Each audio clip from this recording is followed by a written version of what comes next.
Ishebakanaka, haleluya. Nguwatese, haleluya. Simutsaima kokudenga, haleluya.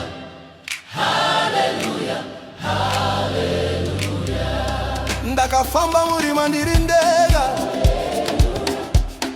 moyo wangu wakaremera,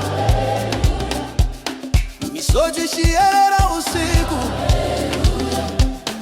basi nanonzwa kuchema, asi baba vekudenga, vakandisimudza nerudo,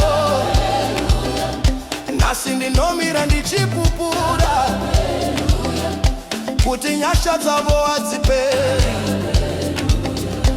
Pandakarangarira zamakaita Ishe, moyo wangu unoridza rwiyo rwekuti Mwari makazembeto. Ishebakanaka, haleluya. Simudzai maoko, haleluya.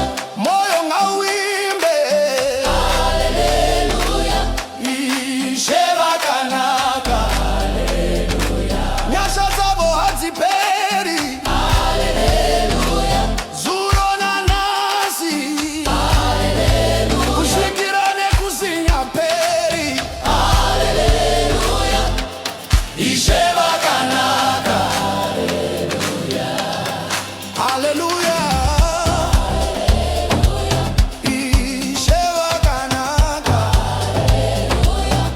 vanhu vaiti nyaya yangu yapera, vaiti tariro yangu yapera,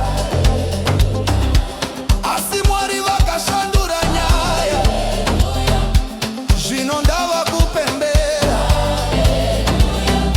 Zvandakachema nezuro, nhasi zvava kupupurwa. Nyasha dzaJehovha dzashandura upenyu hwangu, kana ndichifunga Mabasa enyu Ishe, moyo wangu unoridza rwiyo rwerumbidzo. haleluya. Ishemudzai maoko, haleluya. moyo ngauimbe, Ishebakanaka, nyasha dzavo hadziperi, zuro nanhasi, kusvikira nekusinga peri. Ishebakanaka,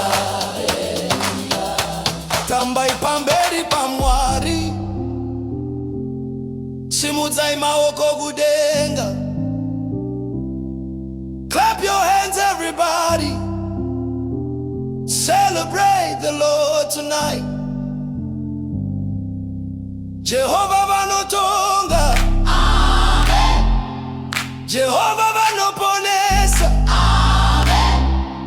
hatichatya Mwari vari nesu, hatichatya Mwari vari nesu. Ishebakanaka.